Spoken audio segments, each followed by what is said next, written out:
Hi everybody, Zainab asked me to do a YouTube video demo to show people how to make sourdough starter bread.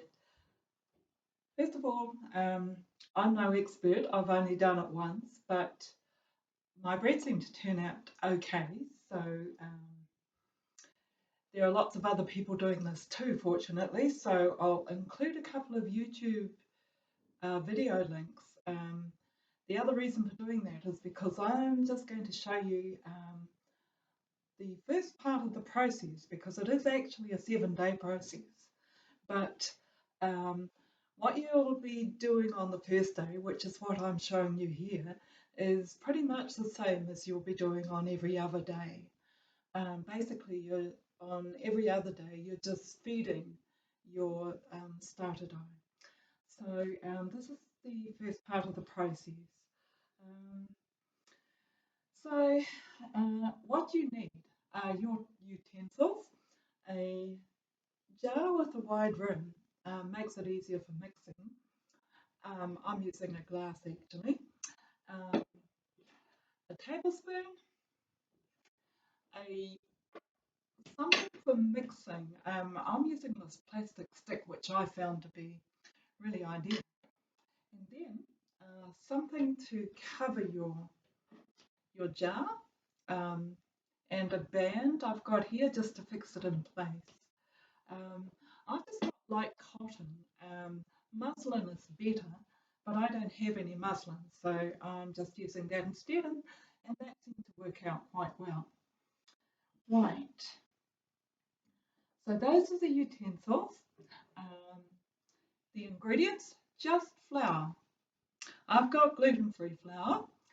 You can use standard flour. The process is exactly the same, and lukewarm water. It's better not to use tap water because the chemicals from the tap water might interfere with the um, fermentation process.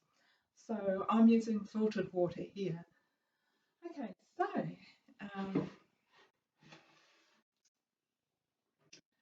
what you do with your flour,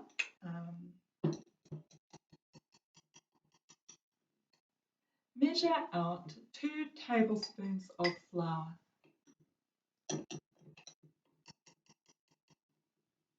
Level, pretty level tablespoons.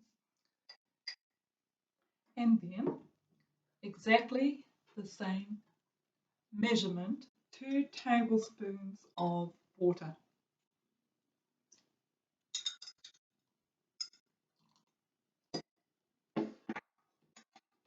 And then with your mixing thing, you're going to stir that really, give that a really, really good stir. Don't be tempted to add more water, because as you go through day 3, 4, etc., you'll find that your flour paste starts to become more liquid. And what you should be seeing are little bubbles, and you'll get a kind of a fruity smell, which is quite pleasant. If it smells bad, something's gone wrong, so just start again. So elbow grease, giving it a really good mix.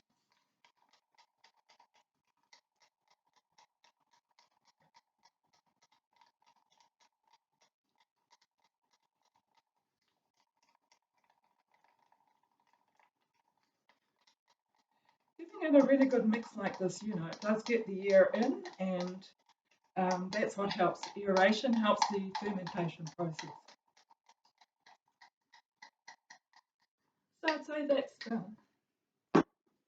And all you do now is put your cover over it. Now you don't want to put this on too tightly. So what I'm going to do, I'll show you in a minute. I'm putting this band over it.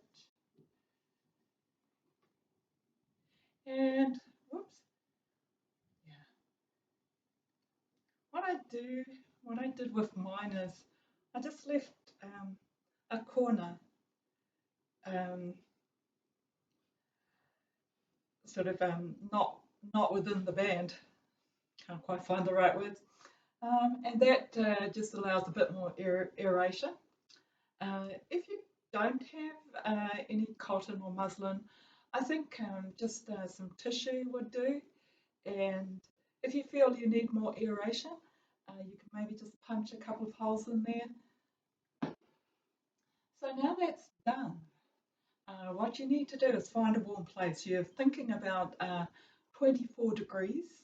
Um, you don't want it to get too cold because the yeast isn't able to grow. So earlier today it was sunny outside. I would have put it out there. Hot water cupboard is good. So anywhere like that. And then on day two you'll be doing exactly the same. The only difference is that you'll see a change in your starter dough, or you should. Um, and then on day seven, you've got sourdough yeast, which you can use to make sourdough bread. And I'll include a couple of links to recipes. There will be one for gluten-free, using gluten-free flour. And when I used that recipe, my bread turned out like a pleasant mix between bread and cake. And I found that I could freeze it really well and it makes nice toast.